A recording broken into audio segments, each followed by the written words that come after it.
Hello, welcome to the AccountableLove podcast where love means being accountable. My name is Aziz, and today we're going to discuss how you're not entitled to reconciliation. Reconciliation is when two people decide to sever a relationship and then decide to repair and rekindle the relationship. But remember, I said two people. Why do we feel that we're entitled to reconciliation when it takes two to do so? If you have been a person that hurt somebody, why do you think that the person is just going to take you back? Why do you start to believe that the person's wrong for not taking you back or not allowing you back in their life? You become entitled to believing that we deserve and we want what we want. Isn't that what got us out of the relationship in the first place? Isn't that what hurt the relationship in the first place? Think about it.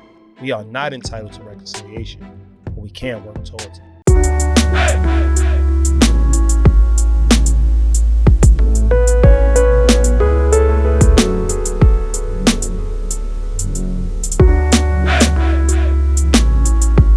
Now, my village and I were having a discussion about, people feeling entitled to forgiveness. They're being entitled to reconciliation just because they're ready.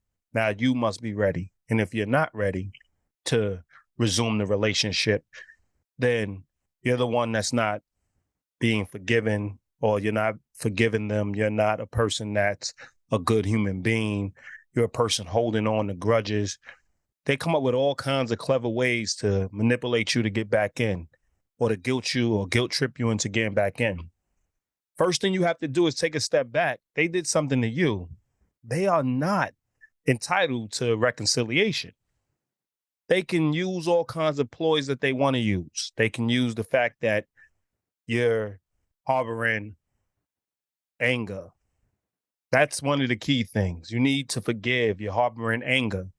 Now, how about I have good standards and I have principles and I have things in place that don't allow me to continuously be treated in a way, or allow people back in my life that don't hold me in a high regard, don't even know the understanding of love, don't care to discuss what love truly means. Love is a standard.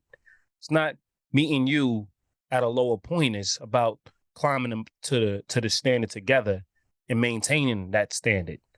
So why do you believe that you're entitled to reconciliation? You left my life.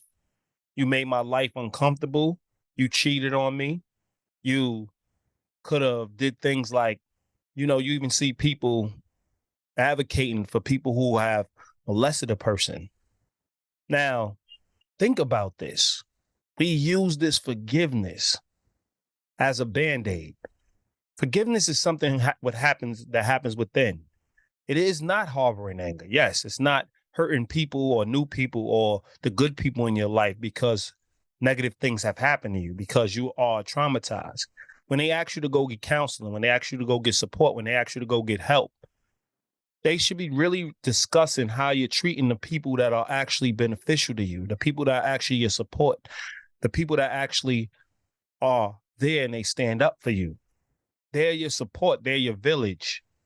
You should not squander your village.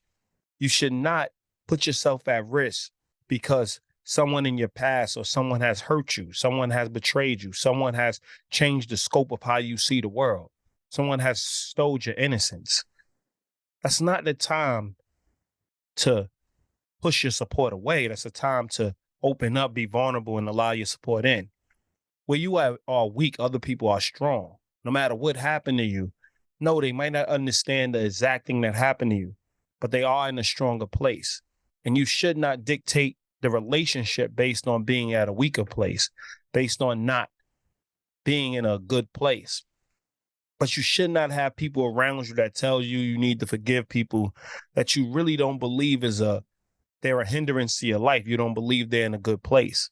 You don't believe they are a person that can improve your life. Now, where I will agree with them on is when you're a person that's spiraling because you do want them in your life, you're a person that's working so hard not to have them in their life. You have to fight harder to keep them away from you and not give in to them being around you. When I'm talking about you're not entitled to reconciliation, I'm talking about the people that's like, I don't want you in my life. And You know you have done something wrong to them. You know you have hurt them. You know you have taken them for granted. And you almost come from a place of you're entitled to be in their life again. And now you become the victim yet again, even though you victimized them. You become the person that's the expert in forgiveness all of a sudden. How did you become a pro?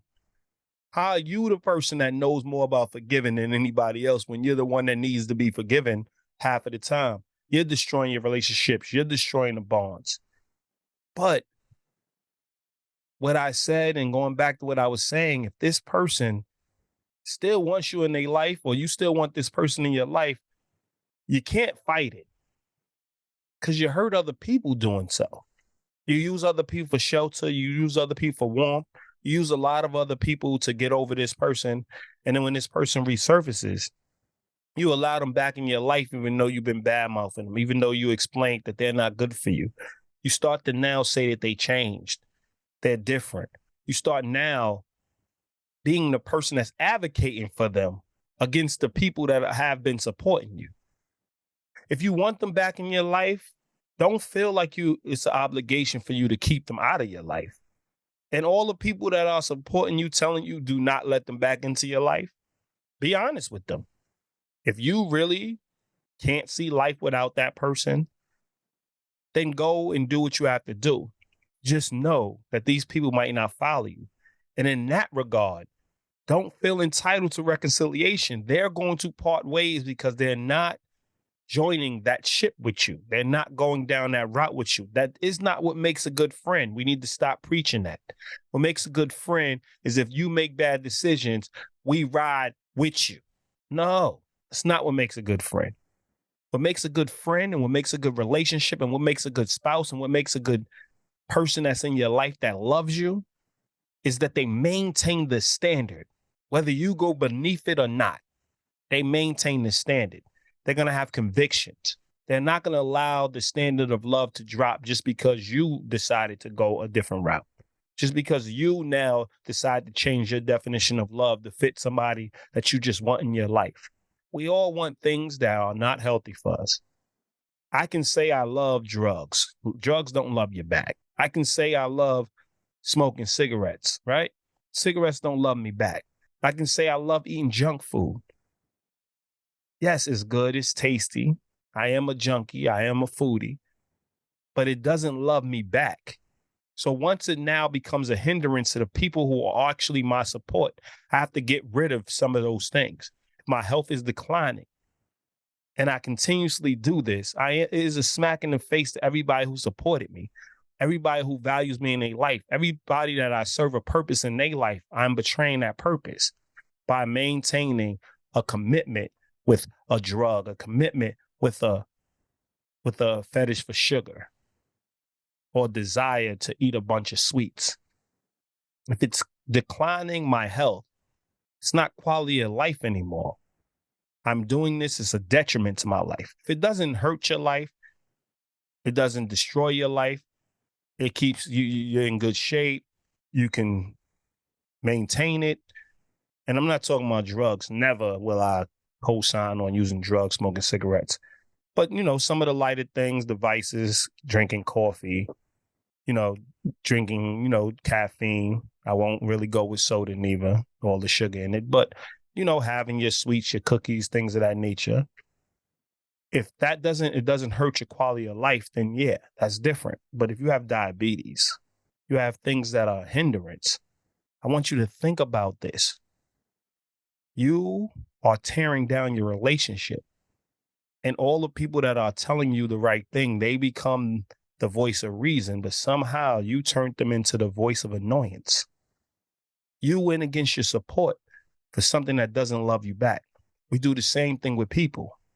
We add people back into our lives that's going to destroy the whole system that we built when they were away.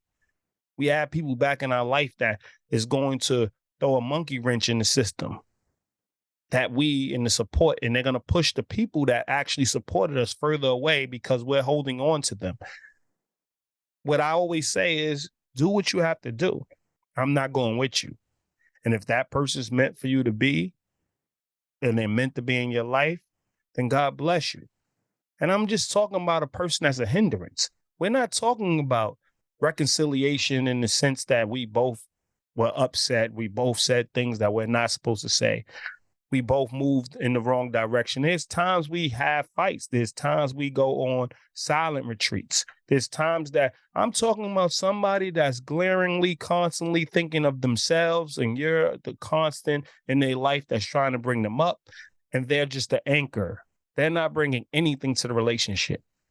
Maybe they're bringing drama. Maybe they're bringing purpose in the sense that you're a nurturer and you feel like if I'm helping somebody, I feel that's not a relationship.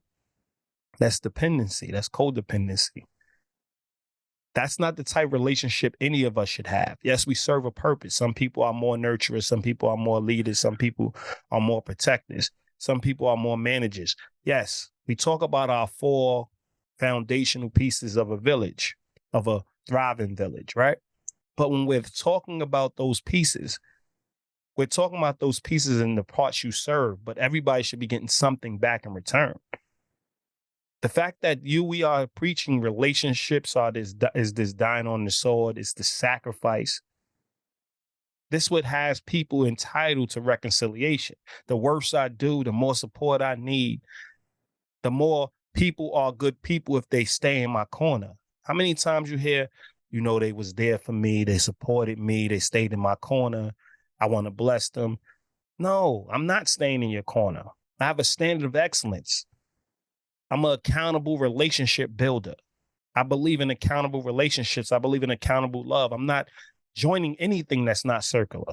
I'm not joining anything that I'm not giving and it's not given back. It needs to be a circular motion.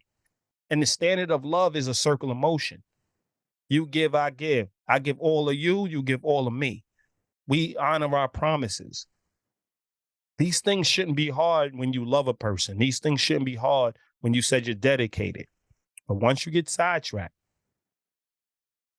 things will change and people will distance themselves. And in that distance, you can't now think that you're entitled to reconciliation. Oh, I got my act together, so now I come. I'm your parent. Yes, I wasn't there to raise you, but I gave birth to you. I'm entitled to reconciliation. You're the one that's being so hard. You need to get over it. You need to get past. I know I've been there. I already apologized.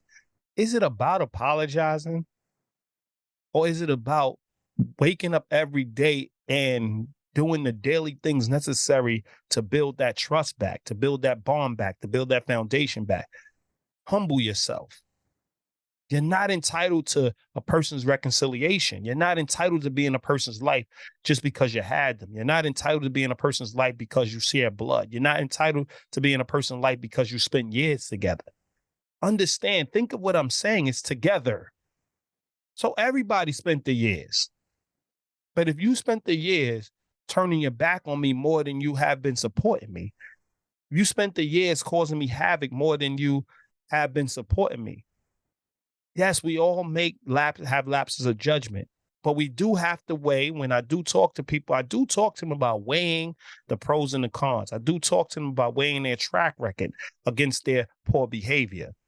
Those are the times I'm saying sit down, understand what you're losing, and understand if you can give this person grace. But the relationship shouldn't be severed by then. It's just a momentary lapse in judgment. We're going through the process and we're still working through it.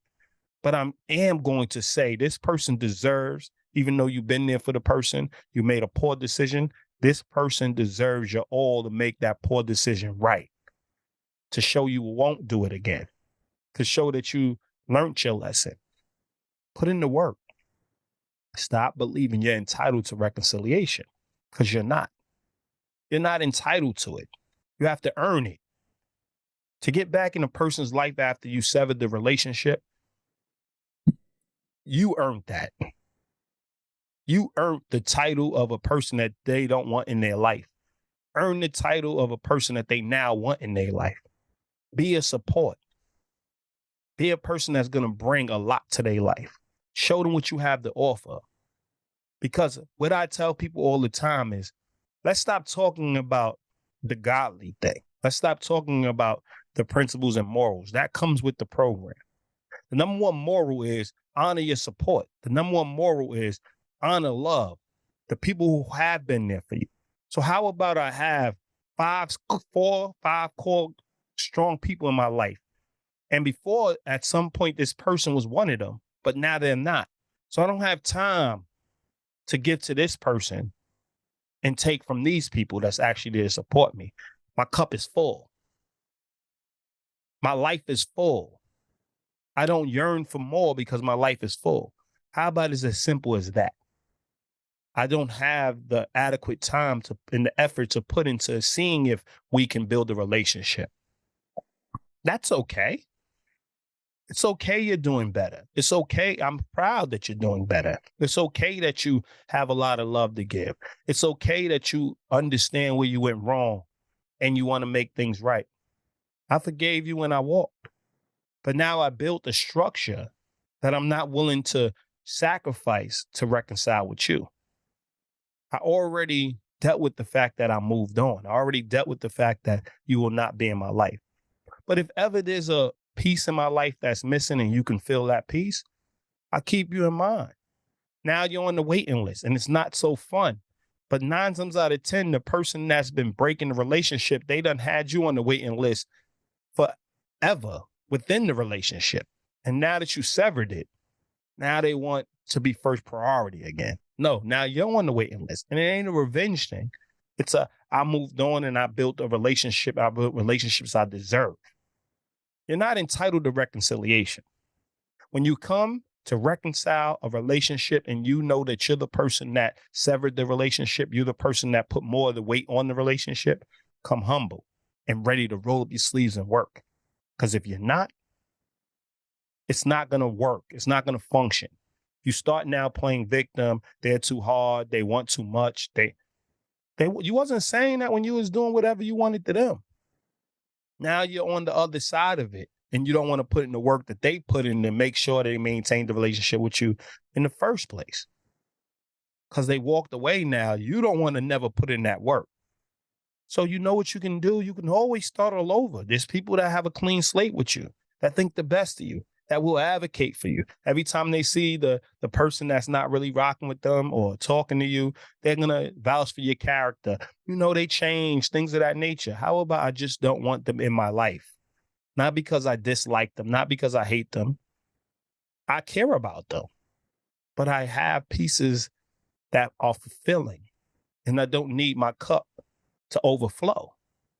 I don't need to take from people I actually have a dedicated life with to add this person to my life. They're not going to be an addition. They're going to be addition by subtraction. And I don't know that for sure. But one thing I do is I'm not willing to risk that. This is all a risk, but I'm willing to bank on what is a known commodity. The people that I have built life with, the people that I have given me love and have given me a circle of motion, the people that I am dedicated and devoted to on a daily basis, the people that have the fortitude to wake up every day and give me their best and accept my best, the people that are arguing and fighting with me every day to make sure we maintain a standard, the people that are calling me out when I'm going wrong, the people that are patting me on the back and giving me hugs and kisses when I'm doing right. Those are the people I'm focused on. I'm not focused on amends unless I'm the one that has to make the amends. But then I know I have to roll up my sleeve and put in the work necessary to make the amends. We do a lot of you ain't perfect. Nobody said that. But I am a standard of excellence. I worked at it. For somebody, I have been a bad person, a bad friend, for somebody I have.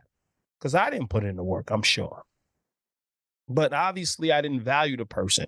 So I don't feel like I have to reconcile with the person probably. If I didn't get to that point yet. But maybe one day I might. And realize this person I want in my life. And I have to now put in the work and roll up my sleeves and come humble. And don't come expecting anything but to put in the work to get back into their life. And it's going to be inches. And it's going to be inches. And then they're going to take back an inch once we move wrong to wrong. Understand, we move wrong. We move the wrong way. An ounce. They're going to take a mile. an inch, they're going to take a mile. Think about that. You have to come with a standard of excellence. You can't make too many mistakes because you made all your mistakes in their life. You want a clean slate, find new people. You want to get back in somebody's life, put in the work, and make sure that you don't fall short. You can't keep on asking for grace. Your grace is over. You have to come correct daily. Show that you change, show that you're ready. Because people that are A students, they get A's on a regular basis. They have habits, schedules, things that operate them, that govern them. They don't look for scapegoats. They honor the things that govern them. And they allow those things, regiments. They're regimented. They're people that have a clear understanding of the goal at hand. That's why they're A students of life. They know what it takes to maintain relationships. They know what it takes to maintain the standard of anything that they want to accomplish. They're focused. They narrow their focus.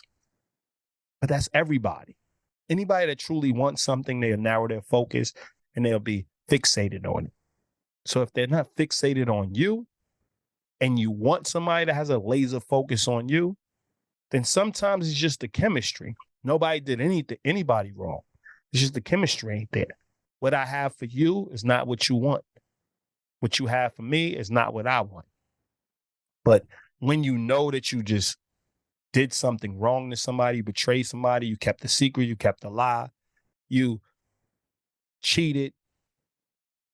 Think about this. You put your hands on them repeatedly. That's not a lapse in judgment. That's a lifestyle. That's a habit. You used your anger. You didn't resolve issues. When you communicate, you shut down. You whined instead of spoke. A lot of people don't think the whining doesn't weigh. Whining is a form of manipulation. It's passive aggressiveness. It's manipulation. Speak. We're both adults. We're both equals. There's no reason why one person should be whining when one person speaks with a strong voice. Each person should have a strong voice. Understand your standard. Maintain the relationship. Maintain your form. This is what I'm saying. You're not entitled to reconciliation. So stop acting like you're entitled to it and put in the work. Because the true definition of being entitled means that you have worked for it. That's what it means. It doesn't mean you show up and you're there. So I want you to think about this. You are not entitled.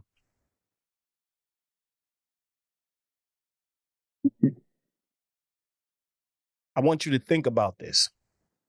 You are not entitled to reconciliation. So when you want reconciliation, you want to be back, you want to get back in somebody's life, you want to get back in the same within the same standard, you want to be at the same standard you was before, work towards it. And in reality, you may never be because they probably got a new partner. They probably have a new friend, best friend. So you might have to just understand that you would always be the ex-partner that's now a friend. Or you always be the friend that's never going to be a best friend again. But if you want to be in this person's life and you value it, reach for what they have available. Because when you were everything, you took it for granted. So now you have to accept what they have available or go find somebody that has all those options open. You're not entitled to reconciliation. So remember, when you're ready for it, you put your head down, roll your sleeves up, and you work at it. And you build the relationship back up from the ground up. Because it's broken on their end. You don't have to just fix your bridge. You have to fix their bridge, their side of the bridge as well. They shouldn't have to put in any work. And as they see you working on their side, they may walk over closer to assisting you. And then the bridge is built. And then you have the foundation again. So remember, you're not entitled to reconciliation. That's something that takes people putting in the work. And don't attach forgiveness to it. Forgiveness happens within the person. They're not harboring anger. They're not upset. They just don't want you in their life. It's not the same thing. This has been another Accountable Love podcast. My name's Aziz. And remember, listen, learn, and apply. All right, enjoy.